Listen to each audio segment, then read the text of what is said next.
This is the truth about coming out. Behind the scenes, warts and all, let's look at the truth behind coming out. Go grab yourself a cuppa and get yourself comfy.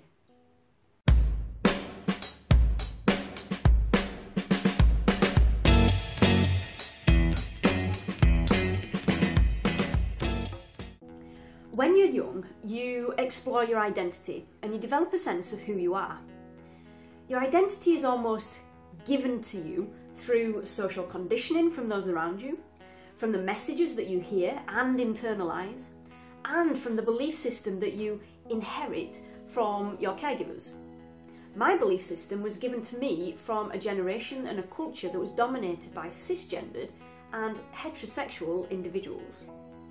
Transgender and non-binary, well, they were unheard of when I was growing up. I didn't even know what being gay was. So you can imagine the confusion, the isolation and the separation that I felt when I was exploring my sexuality. I denied to myself what I was feeling and what made me feel good. I refused to put a label on what I was feeling, and I didn't look externally for any answers. I thought I knew who I was, but it turned out I didn't. Coming out for that first time, you officially shatter everything. Identity, sense of self, and what you've been projecting externally for all those years to your nearest and dearest. You take a leap of faith in that moment. And it's pretty scary not knowing how it will go and what to expect next from that person that's standing right in front of you. You would think that when you come out, the struggle would be over.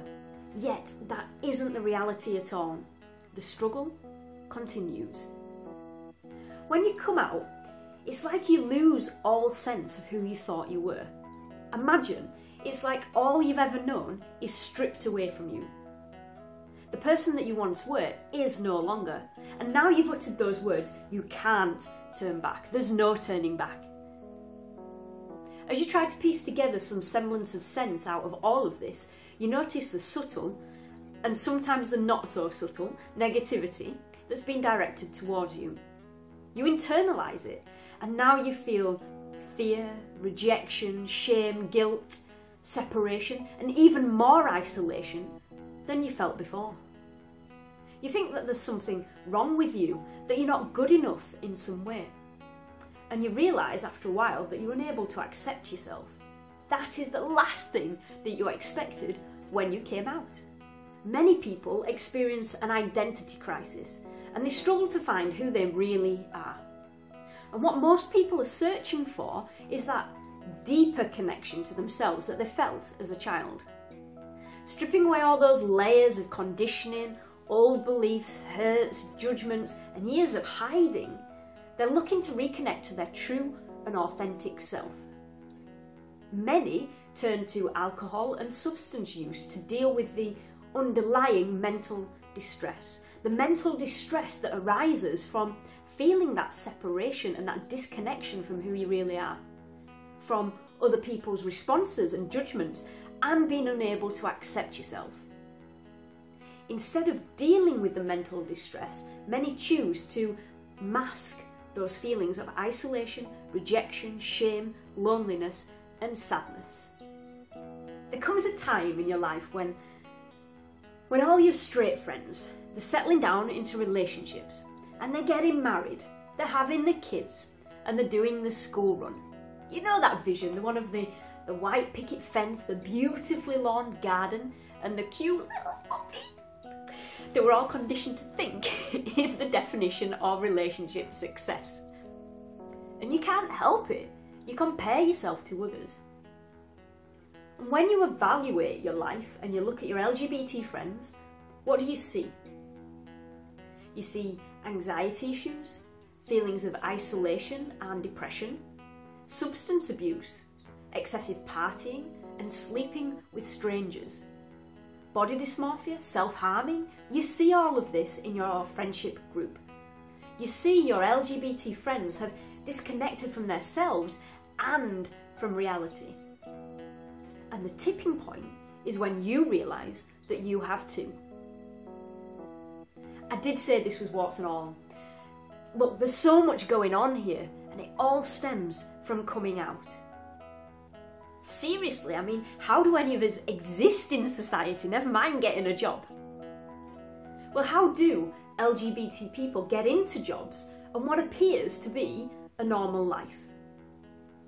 We create a mask. We hide who we are because all we really want is to fit in, to be accepted. We put on this mask and present a version of ourselves that will be accepted. And all the while, we're worried about being outed or coming out at work. But here's what I know. Coming out isn't something that you do only once. You come out most days of your life. I have come out every day for 15 years since that very first instance. At work, at home, with family, with friends, with new people that I meet, with clients, with associates, with utility providers, hotels, medical care professionals, you name them, I've told them. And trust me, it gets easier. Coming out at work, I remember that being a big deal in my head. But rest assured, it doesn't need to take up all of your headspace. Simply be yourself. Don't let your creativity and your talent be restricted by your sexuality or your gender. I found that the more I was forced to be someone else or hide who I really am, the more my happiness, my creativity, my confidence and my performance at work was affected. The whole effort of self-censoring is incredibly draining. By wearing that mask and through self-censoring your behaviour, what you're doing is you're creating a new identity, a false identity, just like that one that you had before you came out. It isn't real. We're distancing ourselves even more from our true self. The real you is waiting underneath. Think of it like an onion, peeling back the layers until you reach the centre. The centre is where the real and the true you lies, waiting with open arms to be greeted again. And that, my friends, is the truth. It's the truth about coming out, warts and all.